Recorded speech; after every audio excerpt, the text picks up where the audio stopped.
بسم اللہ الرحمن الرحیم۔ محترم و ناظرین السلام علیکم۔ پہلے سرسار کی ایک قوم جسے قوم سبا بھی کہا جاتا ہے، اللہ تعالیٰ کی بے شمار نعمتوں کے اندر زندگی گزار رہی تھی۔ یہ قوم ایک عظیم تہذیب و تمدن کی مالک تھی، حضرت داؤد علیہ السلام اور حضرت سلیمان علیہ السلام کی بعظمت کے بعد ان کی حکومت زبان زد خاص و عام تھی۔ کہا جاتا ہے کہ یہ لوگ گندم کے مغز سے آٹا پیس کر روٹیاں پکاتے تھے، لیکن اس قدر اسراف کرنے والے اور ناشکرے تھے کہ انہی روٹیوں کے ساتھ بچوں کا پخانہ صاف کرتے تھے۔ ان آلودہ روٹیوں کو اکٹھا کرنے سے ایک پہاڑ بن گیا تھا۔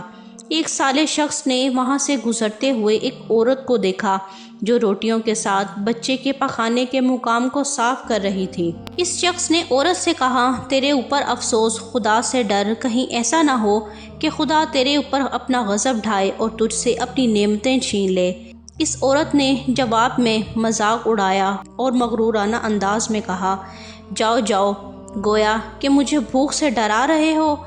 جب تک سرسارے جاری ہے مجھے بھوک سے کسی قسم کا کوئی خوف نہیں۔ کوئی زیادہ عرصہ نہیں گزرا تھا کہ اللہ تعالیٰ نے ہوس بازوں اور اسراف کار لوگوں پر اپنا غضب ڈھایا۔ پانی جو کہ زندگی کی بنیاد ہے ان لوگوں سے چھین لیا تھا۔ قحط نازل ہوا، بات یہاں تک پہنچی کہ ان کی ذخیرہ کی ہوئی تمام غذا ختم ہو گئی۔ آخرکار وہ مجبور ہو گئے کہ انہی آلودہ روٹیوں پر ٹوٹ پڑے جو ان لوگوں نے اکٹھی کر کے پہاڑ کی مانند ڈھیر لگایا ہوا تھا، بلکہ وہاں سے روٹی لینے کے لیے صف لگتی تاکہ ہر کوئی وہاں سے اپنے حصے کی روٹی لے سکے۔ کفران نعمت، قحط اور ان کی بدحالی کے بارے میں متعدد روایات موجود ہیں۔ سورۃ نحل کی آیت نمبر 112 اور 113 میں یوں ارشاد ہوا ہے کہ اللہ تعالیٰ نے اس قریہ کی بھی مثال بیان کی ہے جو محفوظ اور مطمئن تھا، اس کا رزق ہر طرف سے باقاعدہ آ رہا تھا، لیکن اس قریہ کے رہنے والوں نے اللہ تعالیٰ کی نعمتوں کا انکار کیا تو خدا نے انہیں بھوک اور پیاس کا مزہ چکھایا، صرف ان کے اعمال کی بنا پر جو کہ وہ انجام دے رہے تھے۔ اور یقیناً ان کے پاس رسول آیا تو انہوں نے اس کی تکذیب کر دی، تو پھر ان تک عذاب آ پہنچا کہ یہ سب ظلم کرنے والے تھے۔ اسی قوم سبا کے بارے میں ایک واقعہ اور بیان ہوتا ہے کہ ان لوگوں نے اپنی زراعت کو بہتر طور پر کاشت کرنے کے لیے پانی ذخیرہ کی خاطر بلکہ دو پہاڑوں کے درمیان ایک بہت بڑا بند مارب تیار کیا ہوا تھا۔ سوراخ اور دوسرے پہاڑوں سے گزرا ہوا پانی اس بند میں آ کر وافر مقدار میں جمع ہو جاتا تھا۔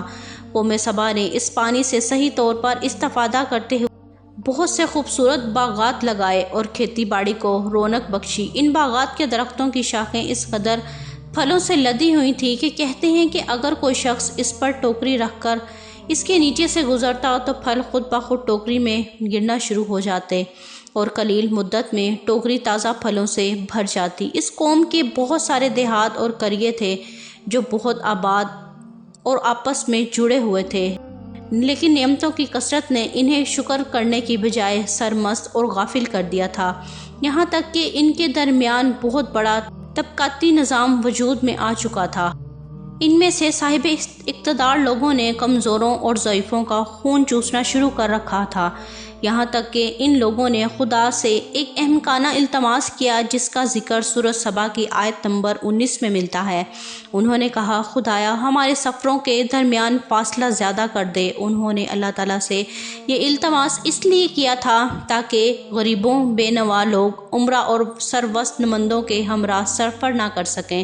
ان کی خواہش یہ تھی کہ آبادیوں کے درمیان خشکی ہو اور فاصلہ بہت زیادہ ہو تاکہ تہی دست اور کم آمدنی والے لوگ ان کی طرح سفر نہ کر سکیں۔ اللہ تعالیٰ نے ان مغرور پیٹ کے پجاریوں پر اپنا غضب نازل کیا۔ بعض تواریخ کے مطابق ان مغرور لوگوں کی آنکھوں سے دور صحرائی چوہوں نے معرف نامی بند کی دیواروں پر حملہ کر کے انہیں اندر سے کھوکھلا کر دیا۔ ادھر سے بارشیں زیادہ ہوئیں جن کی وجہ سے سیلاب آ گیا اور اس بند میں بہت زیادہ پانی اکٹھا ہو گیا۔ اچانک بند کی دیواریں ٹوٹیں، اس سے ایک بہت بڑا سیلاب آیا جس میں تمام دیہات، آبادیاں، مال مویشی، باغات، کھیتیاں، ان کے محل اور گھر پانی میں غرق ہو کر نابود ہو گئے۔ ان کے باغات اور زراعت میں سے صرف کچھ پیلوں اور بیری کے درخت اور کچھ جھاڑیاں بچی تھیں۔